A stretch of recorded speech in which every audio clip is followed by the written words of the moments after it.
ரொம்ப நாளா ஆசைப்பட்டு வாங்கணும்னு நினைச்சிட்டு இருந்த ஒரு விஷயம். இதுக்காக வந்து கிட்டத்தட்ட ஒரு 2-3 வாரமா ரிசர்ச் பண்ணி அப்புறமேல் வாங்கின ஒரு விஷயம் தான் இந்த mechanical keyboard anti sports MK4000, அதாவது MK4000 அப்படிங்கிற இந்த RGB கேமிங் கீபோர்ட்.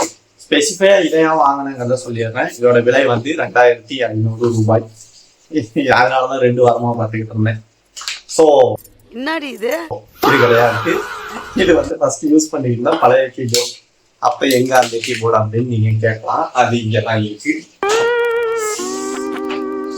இந்த கீபோர்டு வந்து பாத்தீங்கன்னா டேபிள் இல்லை, வந்து வச்சு காட்டுறதுக்கு. ஸோ நான் கொஞ்சமா இப்படியே காமிச்சிடறேன். ஃபர்ஸ்ட் இதோட USB போர்ட்டு, ஸ்ட்ராங்கான ஒரு USB போர்ட்டு. கேபிளுமே ரொம்ப ஸ்ட்ராங்கான கேபிள். பட் வந்து 1.5 மீட்டர் இல்லைன்னு நினைக்கிறேன், 1 மீட்டர் தான் நினைக்கிறேன்.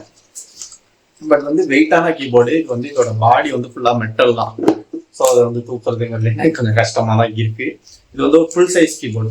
பொதுவாக வந்து இந்த மாதிரி RGB கீபோர்ட்ஸ் வர்றது வந்து கதவுல வைக்கணும். ஒரு நிமிஷம் அன்பாக்சிங்னா ஃபர்ஸ்ட் உள்ள இருக்கிறத காட்டணும். டிப்ரெஷன். ஸோ இது கூட வந்து சுவிட்சஸ் 3 கொடுத்துருக்காங்க. அது மெக்கானிக்கல் சுவிட்சஸ். இது ரெட் சுவிட்ச். இது சப்போஸ் வந்து இந்த சுவிட்ச் ஏதாச்சும் ஒன்று மண்டையை போட்டுனா நம்ம மாற்றிக்கிறதுக்காக. இது வந்து இந்த சுவிட்ச் கலட்டுறதுக்குள்ள அந்த புல்லர், இதை வச்சு தான் அந்த சுவிட்சை வந்து எடுக்க முடியும் கீபோர்ட்லேருந்து. அது ஒன்று. ப்ளஸ் இந்த ஆன்டி ஸ்போர்ட்ஸோடைய மஞ்சள் கார்டு, அப்புறம் யூசர் மேனுவல். இதில் இந்த வெயிட், இந்த சமாச்சாரம்லாம் போட்டிருக்கும். 1.5 மீட்டர் தான் போட்டிருக்கு கேபிள், 1.5 மீட்டர் போட்டிருக்கு. வெயிட் வந்து பார்த்தோம்னா எனக்கு புரியுற மாதிரி போட்டில்ல, அதனால நான் அதை பார்த்துட்டு கீழே சொல்கிறேன். ஸோ அவ்வளோதான் இதில் இருக்கிற விஷயம். ஸோ இதில் நிறைய விஷயங்களை வந்து நான் பார்க்க வேண்டியது இருந்துச்சு. ஏன்னா ஒரு 2500 ரூபாய்க்கு ஒரு கீபோர்டுங்க வந்து நார்மலாக பட்ஜெட்டாக இருக்கிற நமக்கெல்லாம் ரொம்ப பெரிய விஷயம். 500 ரூபாய்க்கு மேலே கீபோர்டு வாங்க மாட்டோம். ஸோ அந்த மாதிரி விஷயங்கள்ல வந்து பற்றி நான் ஏற்கனவே வீடியோ போட்டிருக்கேன், நீங்கள் அங்கே போய் பாருங்கள். இதில் ரொம்ப எக்ஸ்பிளைன் பண்ண விரும்பல. இதில் வந்து இந்த கீபோர்டை பற்றின ஸ்பெசிஃபிகேஷன்ஸ் தான் பார்க்க போகிறோம். ஸோ இதில் என்ன விஷயம்னா, இதில் இருக்கிறது எல்லாமே வந்து இதில் இருக்கிறதெல்லாம் கலட்டிக்கலாம். இந்த சுவிட்சஸ் இருக்குல்ல, இந்த சுவிட்சை வந்து நேரத்தில் தான் இது சரி பண்ணும். ஸோ இதை வந்து இந்த இருக்குல்ல, இதை வந்து கலட்டிக்க முடியும். இப்படி கலட்டிட்டா இந்த இடத்துல இதுதான் சுவிட்சு. ஸோ இந்த மாதிரி இது எல்லாத்துலேயுமே ஃபுல்லாகவே வந்து சுவிட்சு தான் இருக்கும். இந்த சுவிட்ச் வந்து ஒன்ஸ் ரிப்பேர் ஆகிட்டு ஒரு கீ மட்டும் எடுக்கலை, அந்த மாதிரி ஒரு இஷ்யூ வருதுன்னா அந்த சுவிட்சை கலட்டிட்டு இவங்க கொடுத்துருக்கிற சுவிட்சை வந்து நம்ம மாற்றிக்கலாம். சரியா வேலை செய்யலன்னு வச்சுக்க, கலட்டி தூக்கி எறிஞ்ச மாட்டேன். வேணும்னாலும் நம்ம ஆன்லைனில் வாங்கிக்கலாம். இப்போ இதுலேயே வந்து ரெட்டு சுவிட்ச் இல்லாமல் ப்ளூ சுவிட்சு, ப்ரௌன் சுவிட்சுன்னு இருக்கு. இதில் வந்து சவுண்டு ரொம்ப வராது, இந்த அளவுக்கு இருக்கும். இதுவே ப்ளூ சுவிட்ச்னா இன்னும் சவுண்ட் அதிகமாக இருக்கும். ப்ரௌன் சுவிட்சில் அந்த மாதிரி ஒன்று வேரியன்ட் உண்டு. சப்போஸ் இந்த சுவிட்ச் நமக்கு பிடிக்கலைன்னா அந்த சுவிட்சஸ்க்கு மாற்றிக்கலாம். அதனால கீபோர்டுக்கு எந்த ப்ராப்ளமும் கிடையாது. ஸோ அதனால ஒரு லாங் லைஃப் வரக்கூடிய ஒரு கீபோர்டாக இது இருக்குங்கிறதுனால தான் முக்கியமாக இதை வாங்கினது. ஸோ முக்கியமாக வந்து இது ஃபுல் சைஸுக்கு இருக்கிற கீபோர்டு வந்து எனக்கு தேவைப்பட்டுச்சு.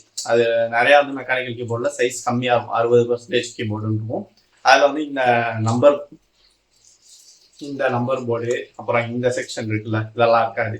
ஃபுல்லாக கட் ஆகி தான் இருக்கும். இந்த 1 2 3 லைன்ஸுமே இருக்காது. இப்போ நான் லைட்ஸ் ஆன் பண்ணிட்டேன்.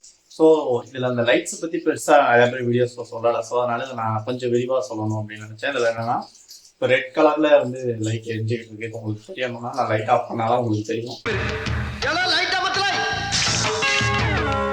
உங்களுக்கு தெரியும். இப்போ இதில் வந்து ரெட் கலர் சுவிட்ச் எரிஞ்சிருக்கா.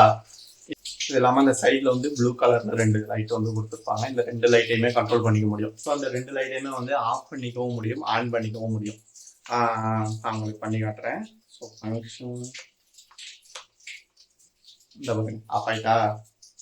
ஸோ ஃபங்க்ஷன் அப்படி கொடுத்தா ஆன் ஆகிடும். அதே டிம் பண்ணிக்கவும் முடியும்.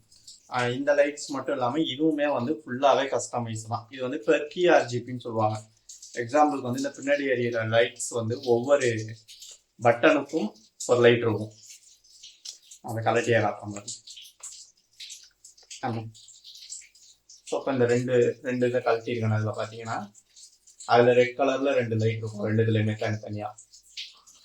இப்போ இந்த மாதிரி வந்து இதில் இருக்க எல்லா கீஸ்லையுமே தனித்தனியாக LED இருக்கும். இந்த எல்இடியோட கலர்ஸ் வந்து நம்ம மாற்றிக்க முடியும், சாஃப்ட்வேர்லேயும் மாற்றிக்க முடியும், இதுலேயும் மாற்றிக்க முடியும்.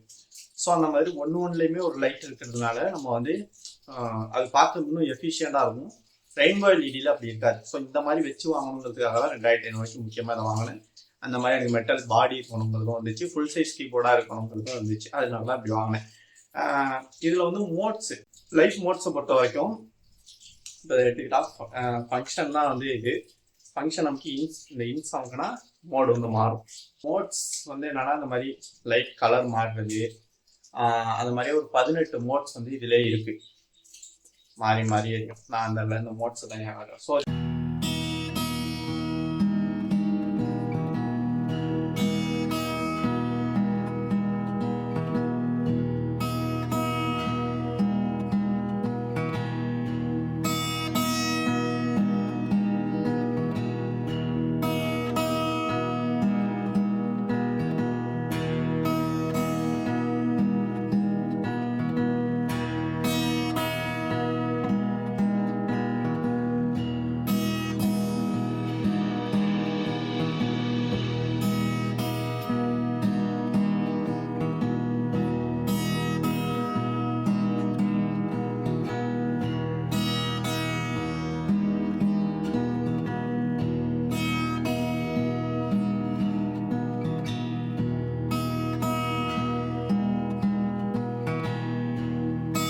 ஸோ இந்த ஆர்ஜிபிஸ் எல்லாத்தையுமே கண்ட்ரோல் பண்ணுறதுக்கு சாஃப்ட்வேர் இருக்குது.